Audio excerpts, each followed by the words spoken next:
Thank you, Liliane. It's always good to hear your thoughts and reflections. Allow me to please introduce Dr. Joseph Jabbra, the president of the Lebanese American University, to give the keynote address on education. I'll keep this brief since we're short on time.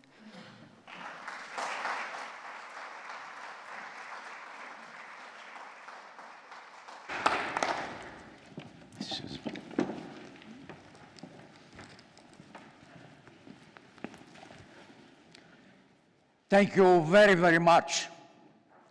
Good morning, everyone. Allow me first to extend our gratitude to the Said Rhodes Forum for providing us with the opportunity to come together and enjoy the fellowship, enjoy the thinking out loud about some of the major issues that are challenging our world today. And on the way back here, I thought to myself, what should I talk about? And immediately things began to fall into place. And what I'd like to talk to you today is something that is very, very important in the history of humanity. And the title I'm giving to it is humanity's bid for immortality through innovative learning, innovative research, and innovative technology. As we all know, we live in a very special period in the history of humanity. It is beautiful, but at the same time, it's frightening. Because as you well know, we are governed, we are guided by one constant, and that is exponential change. And as we all know, we live in a world that is so complex, so complicated, so globalized, that has brought to us a major challenge. And that challenge is really the fourth industrial revolution, which is characterized by very, very powerful instruments, beginning with robotics, nanotechnology, biotechnology, bioengineering, the Internet of the Things, machine learning, and above all, the most driving force, artificial intelligence. And as we all know, humanity, since its inception, has been driven by three major gifts. The first one is an indomitable, really curiosity, sense of curiosity. The second one is really an incredible drive to pursue knowledge, no matter what, and to add to the two, a burning passion to expand, to push out the boundaries of our existence internally as well as externally. And that really has been illustrated by so many things in the history of humanity. I'll cite two examples very, very quickly. The first one, and I don't know whether some of you are familiar with, the first one is the Ascent of Man. And I think Jacob Branowski should have said the ascent of humanity and not the ascent of man. But it's a fascinating 13 parts. It was produced by BBC television series, and really the essence of it is the celebration of the achievements of science. And so those of you who have not seen it yet, I would urge you to see it.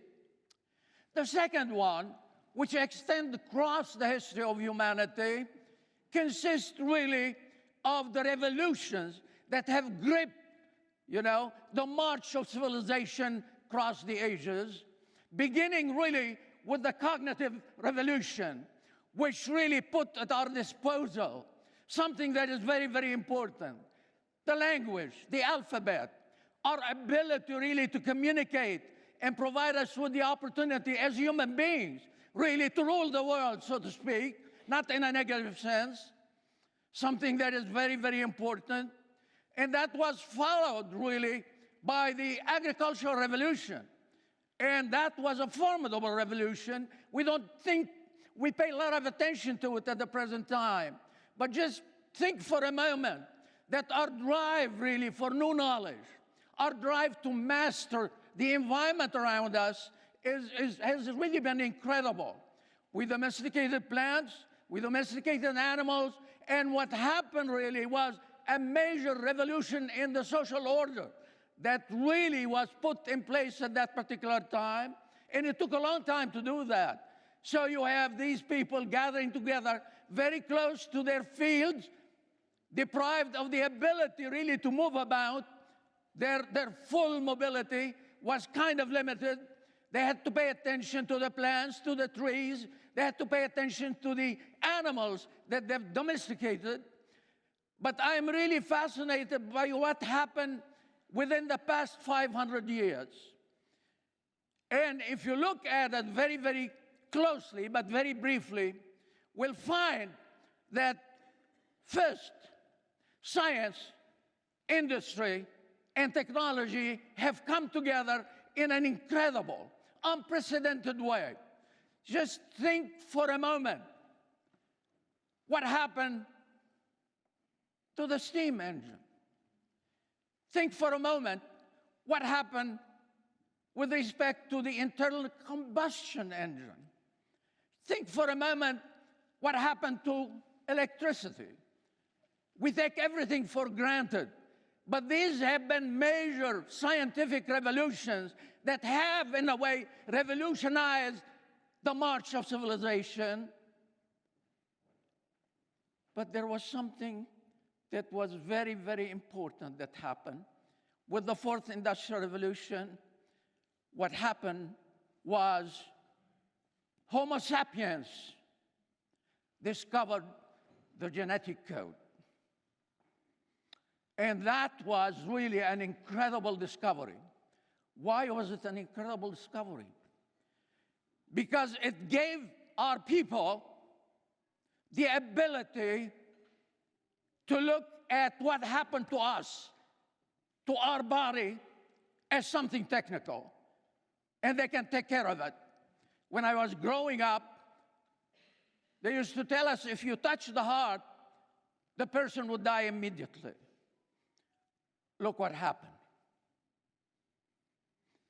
And what I am afraid of is something that we don't think much about.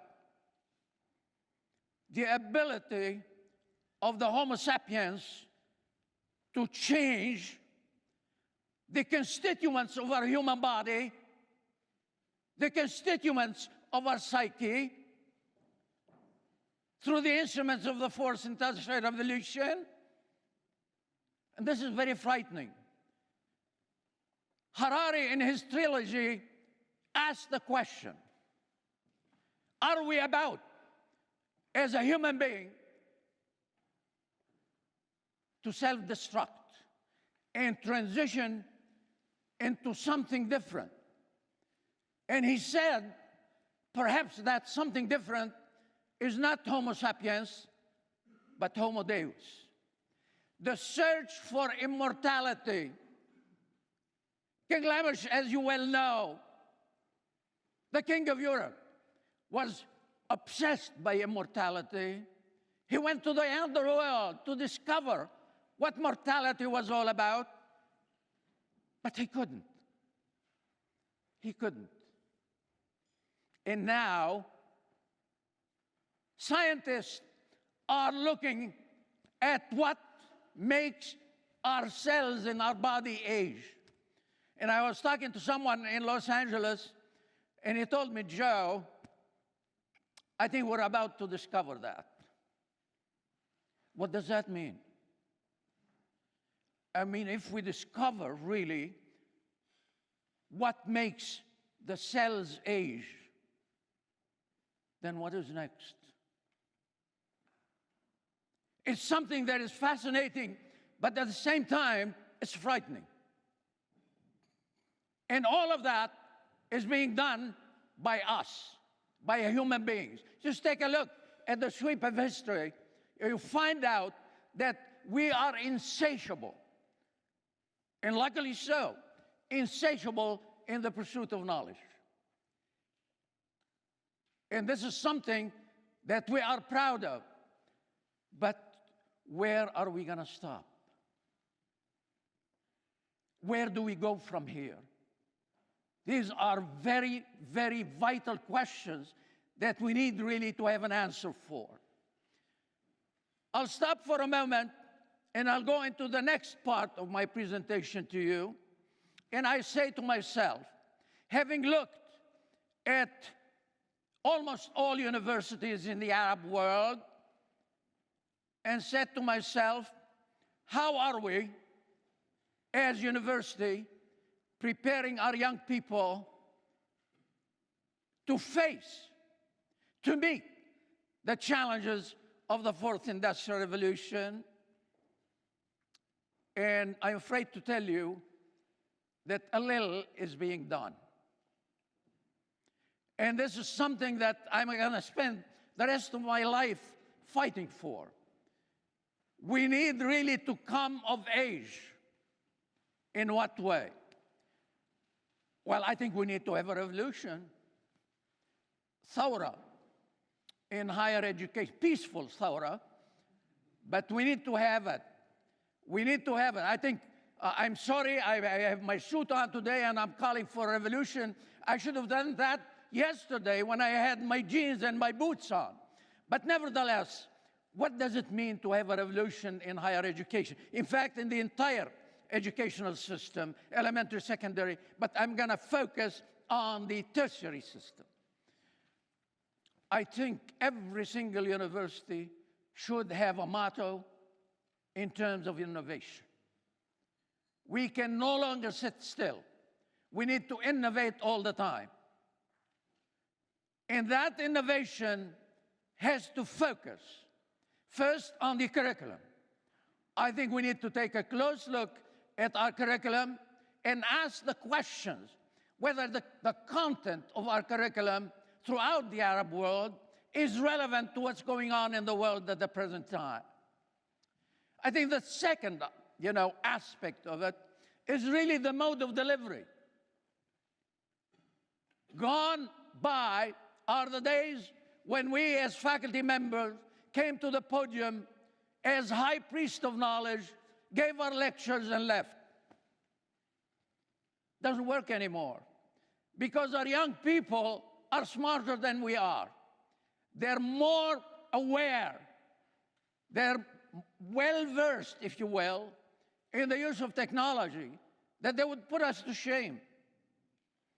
So the faculty member must become a mentor and convert the classroom into an interactive classroom, because our young people can get the information from anywhere in the world. They don't need a faculty member to tell them about it, but they need a faculty member to be their mentor, to tell them what's good and what's not good, to give them some sense of directions, to give them advice, and not to impose on them, look, these are my notes, take them, and you'll know everything. It doesn't work anymore. That's why, personally, I am opposed, really, to the concept of teaching. It's passé. We don't teach anymore. We learn with our students. We learn together. We need to come of age. Very, very important. The third thing, with respect to our universities, I think we need to introduce, really, a digital culture. A digital culture that is focused on the instrument, powerful instrument of the fourth industrial revolution, in particular, artificial intelligence. Just read about and see what artificial intelligence is being used at the present time. Look, it is predicted that by 2050, half of the current jobs will be eliminated. How are we as institutions of higher education in the Arab world preparing our young men and women really to meet this challenge? Now, just to give you an example, it is said that in the area of education, 30 to 35 million jobs will disappear. Well, what are we doing about it? Whether it's 30 million or 10 million, this is beside the point. Change is upon us. In the area of finance, those of you who are in economics, finance and banking, 55 million jobs are predicted to disappear to artificial intelligence. How are we handling that? How are we really bringing our young men and women to level with this concept and try to shepherd technology? Not to be run amok by technology, but try to master technology and shepherd it. I am reminded of those who created the atomic bomb. When the bomb was dropped on Nagasaki and Hiroshima, Oppenheimer came out at night screaming and pulling out his hair, saying, my gosh, have we created a monster for the world? And that's why I say it's absolutely essential. In fact, it's imperative that we really concentrate on this particular aspect to shepherd technology and not to be run by technology. Very, very important. Fourthly, and it was talked about yesterday, I was so happy to hear it by Abdullah Awad. I don't know whether he's here or not. I think we cannot, we should not, we must not graduate automatons for society. Only people who are well-versed in the instrument of the fourth industrial revolution, because the world is presenting us with so many challenges. We need to graduate students who are well-versed in the instruments of the fourth industrial revolution, but students who are educated. Educated. And of course, education comes from humanities, to a certain degree from the social sciences. But what are we doing really to make sure that our students are well-versed in this particular area and not offer them a smorgasbord? They take a course, introduction, and that's it. They satisfied the requirement. That is absolutely wrong. Look, my dear friends, it is so important to educate or provide the opportunity for our young men and women to be educated. We don't need only automatons. The decisions that humanity is facing at the present time deserve to have people who are fully educated, people who can make an informed decision. Very, very important to have that in mind. And with all the changes that are taking place at the present time, have we thought for a moment to respond to the question, is Homo sapiens coming to an end? Well, what are we doing about ethics? I mean, this question raises a very, very important issue. How are we going to handle this? Because I'll tell you one thing, the march of science is unstoppable. So what are we going to do about it? Are we to level with some very fundamental ethical questions? Or are we going to ignore it and let it go? I think it's absolutely essential for us as professors, as academic administrators, really to come to terms with that and say to our young men and women, well, look, you're facing this array of challenges. How are you going to deal with it? Does ethics have anything to do with it? Or absolutely not? These are very, very important issues that we really need to level with. And I'm calling upon, really from this podium, upon all universities, and in particular, the universities in the Arab world, to come of age and begin really to tackle some of the major problems that are facing humanity. I mean, the transition. I mean, as a scientist, I have the ability to change the constituents of a human being. Look, we're doing that with plants. Are we not? We are. We're doing that to a certain extent with animals. Are we not? We are. So what is going to stop us from doing it to human beings? Already, some moms and dads would love to have their young children geniuses. Well, science has the opportunity now to do that. Are we going to allow it? I don't know. I have no answer to it. But it's something that is very, very important to think about, don't you think? The other thing that is very, very important I really want to mention with respect to the Arab world is the following. Research requires a lot of money. There's no lack of money in the Arab world. And I wish, and you can quote me on that, I wish our leaders who are so wealthy, when it comes time for them to pass away poor. This is something that is very, very important. What are we doing as leaders for our people? We need an answer to that. Because the march of civilization is not going to wait for us. We need to rise to the challenge in the Arab world.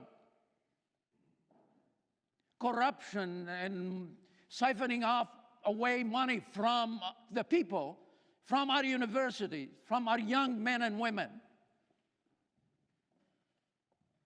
is a sin, is it not? So my wish is that all those who are very super rich would at least give half of their money to help institutions of higher education. The other important question that science is putting on the table, facing us head on. If we're moving in that direction, what's going to happen to religion? This is a very serious issue in the Arab world, and it's a very serious issue in the whole world. How are we going to reconcile what's going on in the world of sciences, technology, and our deep beliefs? Now, Harari, I would urge you to read his trilogy. He talks about religion as stories that have been told and got us going for a while. Now there might be a different story. I'm sorry I don't agree with him, but he put the question on the table. And how are we going to handle that? Are we prepared to handle it in a world where religions play a major role in our lives? What are we doing as an institution to prepare our people to deal with this particular issue? Something that is very, very important. So I'm sorry I took you through a very, very brief bird's eye across the ages, where humanity came from, what are we facing at the present time, something that is very important. What ought to be done, not what we should done, what must be done in order to have a contribution, in order to make a contribution to civilization. And I'll say it to you, the Arab world have made in the past, as you well know, incredible contribution to the march of civilization. In fact, Europe got all the Greek, Hellenic civilization through the Arab world. Why aren't we doing it now? What is going on? What is holding us back? These are vital questions that university across the Arab world must really be asking and preparing our young men and women who are calling thawra, thawra, thawra, kullu يعني kullu. What are we doing to prepare them for a future that is absolutely inspiring, but at the same time threatening if we're not prepared for it. I think I'll stop here and see whether you have any reactions to what I said. It is something that's very, very important. I don't have an answer. I don't. My answer to all of us is that we had better be prepared before things fall upon us in every which way. Thank you very, very much for listening to me.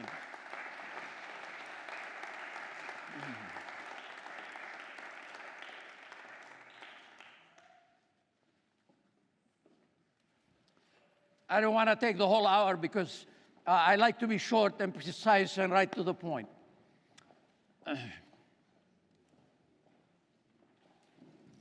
Go ahead. Thank you, Joe. That was fascinating. You took us into the future and the future challenges. I want to go back to down to earth a little bit. Sure. And talk about our education system as it is today, right this second. So our kids are graduating from universities. I'm part of an organization, as you saw, that gives a lot of scholarships. They have no idea, zero idea, what to expect the minute they leave the campus. There is zero connection between campus, teachers, professors, and the real world. Zero. You allow me to say you, but not meaning you as Joe, but yeah. The university system in the Arab world that you were talking about, do not connect at all. And I'm talking also as an employer. I built a business that had 20,000 people in it, right? They're not prepared. Nobody talks to me from any university. In Jordan, where I built the business, not a single business school came knocking on my door to ask me, you run a big business, you employ a lot of Jordanians. Can we ask you what type of people you employ? How can we work together? Can we do research with you, et cetera, except for the industrial engineering school. And then when we did that, we became one of the biggest employers of industrial engineers in the country, right? Because the industrial engineers started doing their year-end projects on real life companies, and then they were able to reach. So what's the issue? What the heck scares universities from talking in the Arab world, from connecting with the world that creates the jobs? So we talk about the massive unemployment in the Arab world, but not a single university. I'm talking all universities. I sat on the board of AUB. They don't talk to people outside of the main gate. Why? What scares you with us? We're employers. Number two, the last question I want to say is, a lot that connects to that is, why isn't there an internship program? That while students are studying, you encourage them to go out and actually find jobs and find them and help them find jobs so that by the time they graduate, they have at least experienced what work is, what work ethic is. Because that's what's going to get them to be employed at the end of the day. I think the issues you raised are very, very important. I just want to give you an example. When I first graduated from university, I had my law degree, I had my PhD. I thought I was walking on water. And I thought that we all had to defend the ivory tower. We don't want the ivory tower to be sullied up by what's out there. And it didn't take long before I saw the light. And I said, the ivory tower is really something to go by the wayside. I think if universities are really to play a major role in society, in working with society to meet the challenges of what is waiting for us, then we will have missed our role as an institution of higher education. We're spending so much money in order really to make sure that we provide that education. You're absolutely right. One of the things we're doing, look, I think I marvel at what our young men and women from AUB, from LAU, from San Jose did during this, I mean, it was really something to learn from. And I said, when I gave a talk, I said, our leaders, are not role models for our young people. Our young people are role models for our elders. Something that is very, very important. So I fully agree with you that we need really to become part and parcel of society. We need really to partner with the private sector, with the public sector, and we're doing that. But we're not doing enough of it. And the other thing, I think I'm talking about, I'm a faculty member. And I said, anytime to people, I am a faculty member before being a president. I said to our students, anytime you want to see me, my door is open for you. Let's talk. I go out of my office, go down to the campus, and sit with the students and talk to them. I think we need to do more of that. And we need to, experiential learning, it's another way, another, aspect that we have not done much about. We need to do more of that. So I fully agree with you. We need really to work together. The French saying says, l'union fait la force, something that is very, very important. We alone, we cannot do it. We must do it together. Yes. Thank you so much for a very inspiring and challenging speech. And I am the one person who's everybody's going to say she keeps bringing politics and everything, but I have to. And what you said and what you've given us is an amazing, amazing introduction for the next session, which is the dysfunctional education systems. And let's be very honest, I'm a University of Jordan graduate who got a scholarship to study in UCL, and I excelled. I got distinction in UCL. But the reality is that over the years, politics has been interfering, at least in the case of Jordan, in universities, in the management of universities. Students are not allowed to be politicized inside universities. They're not allowed to voice their position about their education and how the education system, there is no participation. In student union, we are supposed to basically vote for affiliations, political affiliation, tribal, Muslim Brotherhood, you don't, and there is no real student life where you are actually asking questions. Why is our education system like that? Our boards of trustees are chosen based on political decisions. The intelligence decides who is the president of our universities because he has to be the right person who will keep the students under their under their thumbs. Under such situation, I highly doubt that our education system will move anywhere. That's one. Number two, which is something I don't know if it's happening in Lebanon, but it's happening in Jordan, and I come from such institution. Because we were unable to reform our government system, our governance system for education, for women issues, for whatever, we ended up with parallel organizations led by royalties. I'm one, I come from that organization. We're doing amazing work. But is that the right way? Our legitimacy is always questioned because we don't come from the within what's supposed to be a democratic process. And this is really, to move forward to what you're asking for again, without real political reform, without the universities being places of play of politics, and we're not even affecting it, we're going to stay in the place. Yeah. I came here, I was shocked in England to actually, that I could be part of a club for Palestinian students. It was shocking that there was a club for socialist students. There was a club, like political parties were present. It was unforeseen for someone like me to be politically active inside the university. I was, but nobody liked it. But that's the point. And the only way to be politicized and walk in a march for Palestinian cause was to walk with Muslim Brotherhood because nobody else had the chance to move except Jamaat al-Mukhabarat and Jamaat the Muslim Brotherhood. So I chose the ones who were at least voting for Palestine. So it's really, it's sad, and we cannot cross those lines when we're stuck back there. Again, political reform. You know, that's why I said what I said. I don't need it. I said, I addressed my remarks really to Arab institutions and to the Arab regimes that we need really to change.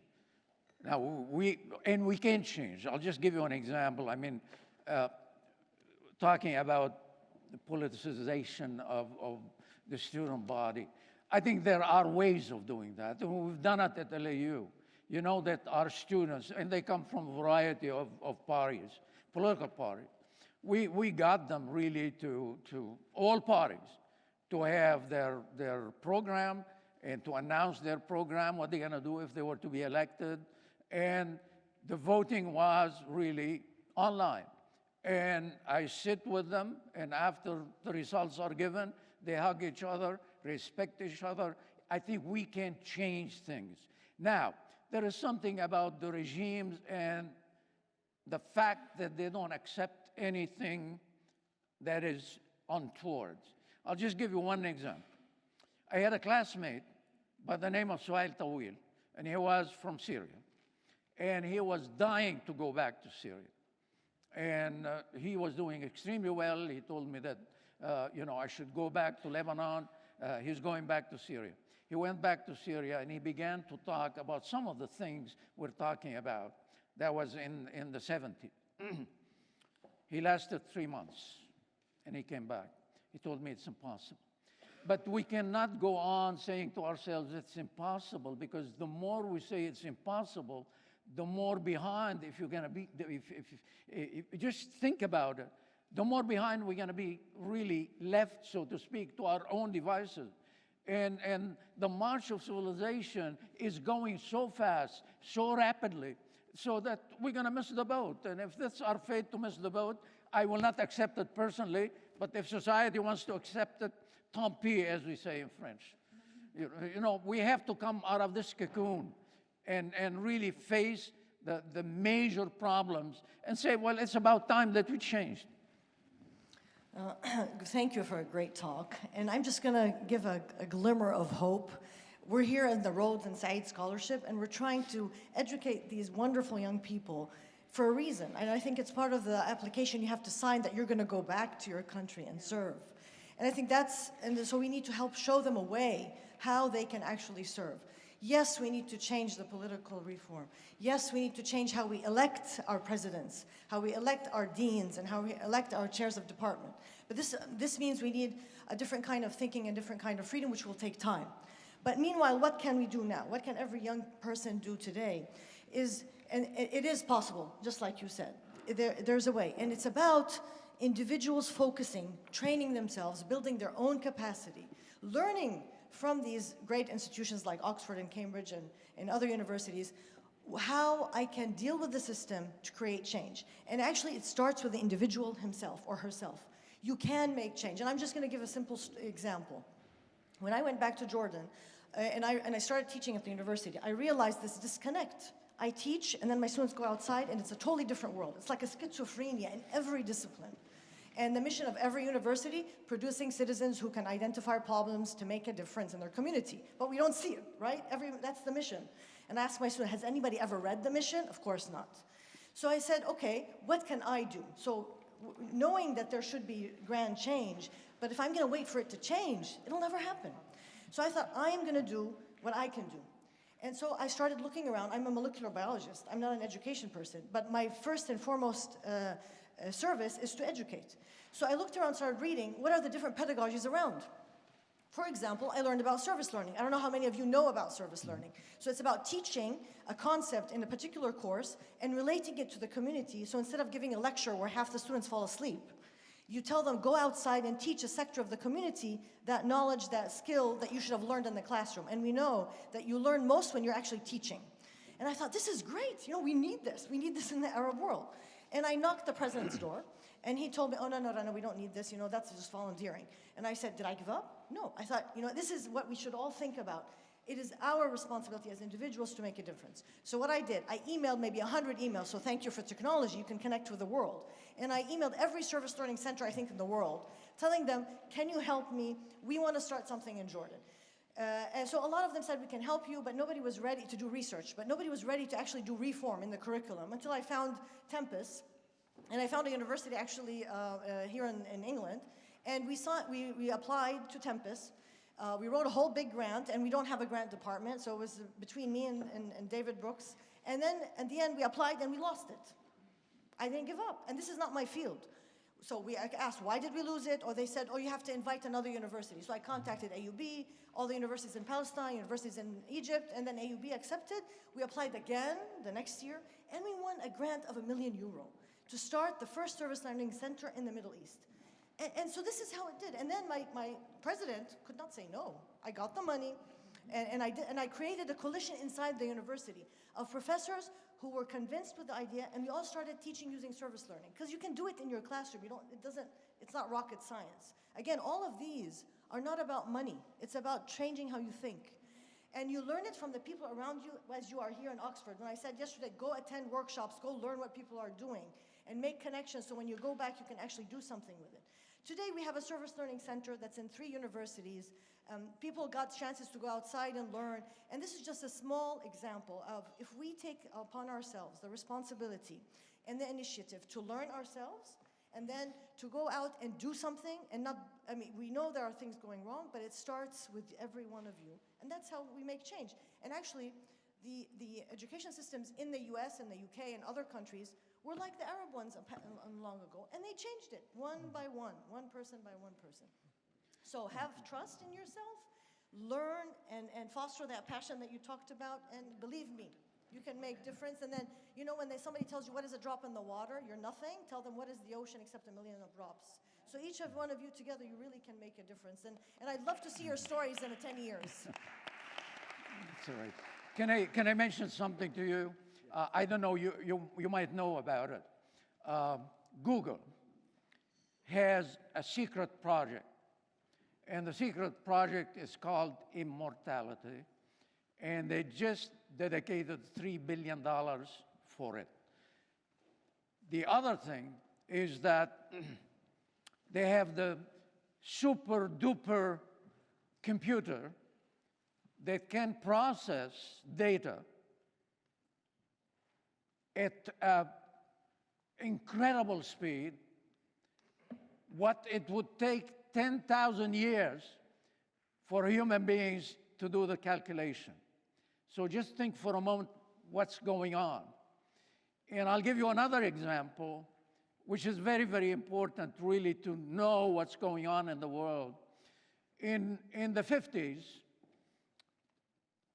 Brian Aldiss wrote a fiction book, and he called the book Super Toys Last All Summer Long.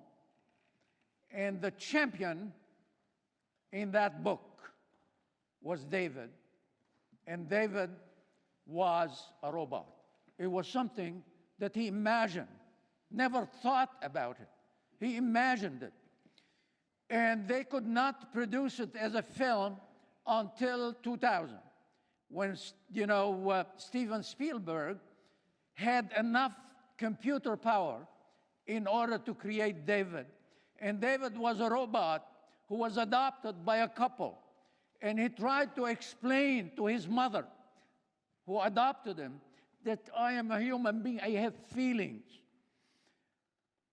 But in the final analysis, it didn't work out. But I'll tell you, at the present time, what they're doing is really to have the computer, incredibly speedy computer, pointed at the brain, the last frontier of discovery. And they feel, it's unbelievable to really fathom, to imagine. And they feel that through the computer, they can study my feelings, my likes and dislikes, my complete nature, and feed it into an algorithm, and that's it. I become the prisoner of the algorithm. Is that possible? Perhaps. Perhaps. Just to tell you what's going on, and I think our university must, you know, come with it, be with it, because otherwise we're going to left behind. You know, all companies, I mean, take a look at Google and what they're doing. Unless we move forward as institutions of higher education, we're going to become dated, irrelevant. Thank you so much. I'd like to make one comment. I'd like really to salute one of our students, Dial Al-Masri, who really has been absolutely terrific. I don't know whether she's here or not. Oh, okay. Thank you very much for all what you did. And thank you all for listening, really. Think about it. I don't have any answers, but the challenges are there and waiting for us. Thank you.